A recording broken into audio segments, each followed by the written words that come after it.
Hey guys, what's up? This is the Super 49 Throne. Today I'm going to run through you how a turbocharger works. Now, there are quite some people, a group of people who know how they work and either have them on their cards. Some people who don't have them kind of know how they work. And some people who just don't know what a turbo is. It's alright. Um, Basically what a turbo is it's a modification for your car. Now, I wouldn't say it's a modification for like any car, as in like an '06 Toyota Corolla or something. Probably more something like an Acura Integra or a Honda Civic or a Toyota Supra, um, or many other cars like race cars, street cars, track cars. Um, Basically, it's a big modification for your vehicle, and what it does is it sends air into your intake system, which then therefore sends more air and fuel in your combustion chamber, pushing your piston down with more force and RPM, so you get more power and a lot more speed. Um, just an example of how well it works is um, my friend owns a '96 boosted Acura Integra.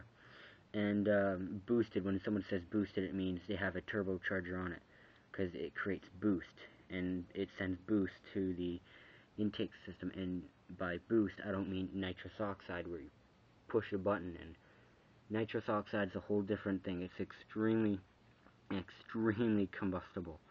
Uh, it's like 20 times more combustible than gasoline, pushes your piston down a lot more force and a lot faster. It makes your car go so fast, it's illegal. A lot of people know that, but back to turbochargers. Um, Basically, here's a little drawing of a turbocharger. Not very good drawing. Hands up for Mac Miller. Alright, so, I'm sorry, it's not a very good drawing, but I drew a turbo right here, and then I drew it so you could see inside of it. So, right here is your exhaust turbine housing. Okay? So here's your exhaust turbine right here, that little piece right there, that's an exhaust turbine. Here is your shaft. There's a shaft right here that connects the two turbines. Okay? And here's your compressor turbine, and here's your compressor housing. Alright? Let's stick with the exhaust housing. Exhaust turbine housing. Okay, so what happens is you have your exhaust manifold that's attached to the car, that's attached to your engine. The exhaust from your engine gets forced into here. Okay, it gets forced in there just like that. And what happens is it spins around and around, and it spins this turbine very fast. It's like it's basically like a windmill, or like one of those little paper windmills, when those things you have and you blow on them, like and they spin. That's basically how an exhaust turbine works. So it spins, and right out here where your downpipe gets mounted to, the exhaust goes out that way. So the exhaust goes in that way, comes around in a circle, spins that turbine, and exit out the back of the rear end of the turbo, which goes down to your downpipe, which through your whole exhaust system and out the rear end of your car. Anyways, so you have a shaft right here, and that shaft is supported on bearings. Alright, 1 bearing, 2 bearing, and 3 bearing. So what you have right here is we'll just call it a shaft housing, and right here would be your oil line. So there's oil lines connecting to the bearings, and obviously you want oil lines connected, because without oil lines, that shaft spins very quickly, spins very fast. And if you keep running it with no oil going to it, it'll seize and your turbo will pretty much be gone. Alright, unless there's some way you can either replace the bearings, which I don't think you can, or you might have to get your turbo replaced. You probably will. Alright, anyway, so goes through that line, lubricates the bearings, and also reduces heat.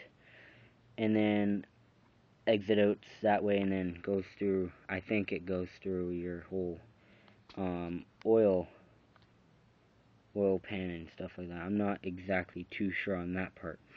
But anyways, that turbine spins. Spinning this rotates this shaft, and then right here is your compressor housing. You have your intake turbine, which gets spun by all this right here, and it spins at a really fast speed, okay? So you have your air right here, and it gets sucked in. It gets sucked into there, and then what happens is, as that spins, the air rotates around, and it gets compressed. So that's why it's called a compressor housing. And then what happens is it gets blown out this right here, and then there would be tubes, pipes that get connected by clamps and all whatnot. And then you have your radiator right here. Sorry, I should have drawn all this before. So you have your radiator right there, and then the tube leads into there, and then you have another tube coming out your radiator. And this radiator is basically, you put your boost through the radiator to reduce the amount of boost, because it compresses it, and it's basically like a compressor. So the air gets forced into this, cooling off the air, because you always want cool air going in your intake. And then it goes through here, and it goes through the intercooler, reducing the amount of pressure of air and cooling it down. Then you have your, let's just draw a little intake, whatever, kind of a crappy intake, but, and then you have your holes for, let's say, just a 4-cylinder Honda engine. And then air and fuel gets forced out of there and in your engine. And then let's draw a little piston here. Just should have drawn this all the way. So here's your connecting rod, and then your crankshafts attached to that, and here's your cylinder walls, I should say.